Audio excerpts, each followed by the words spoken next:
Yung mali gunting.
Binat.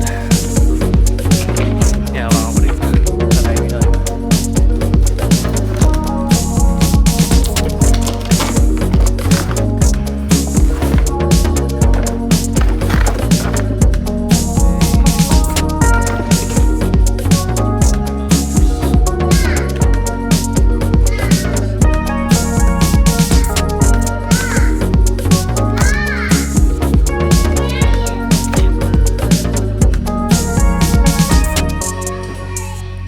Sabay na naman.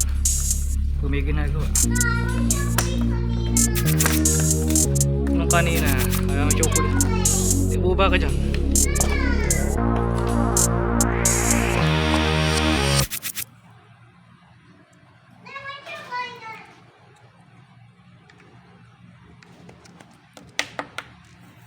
Makita dito. Dito sa active plastic natin. Dito 27 nakalagay, di cute eh.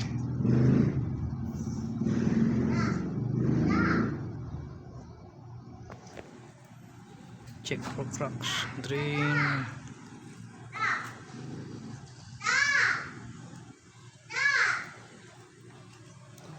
Ginagawa na lang. Okay, magandang tanghali mga ka-Frontier. Order po tayo ng radiator sa Shopee for Nissan Frontier 3.2 4x4. Ngayon lang po dumating at buti napapali si shipping. Kinausap namin seller na pwede pa ship agad. Napaship naman kagad, kaya lang inabot po ng 2 days dahil matagal po bago na deliver sa amin, pero within this day na in-order po namin ay napaship na kagad. Ito po yung radiator. Ayan yung brand. Mamaya pa-flash ko po kung saan namin nabili. 4K po mahigit ito. Ito po original pa po itong radiator. Nissan Frontier 2000 model. Ito yung bago nabili namin. Kaya lang napansin ko mas makapal yung thickness yung original kaysa po dito. Mas ito po, medyo makitid to eh. Oh. Halos mahigit 1 inch po isa. Sa 1.5 yata. Uno lang po. Ito po yung radiator na nabili namin. Yan.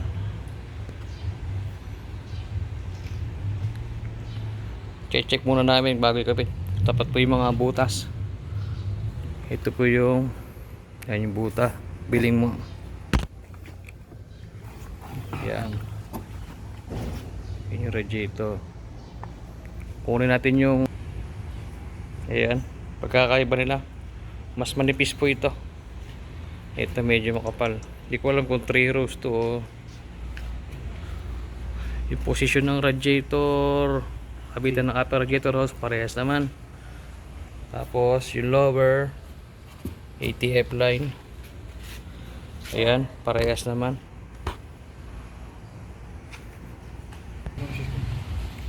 Ayan, pinagtabi na po namin yung ano, tapat naman yung pinaka guide.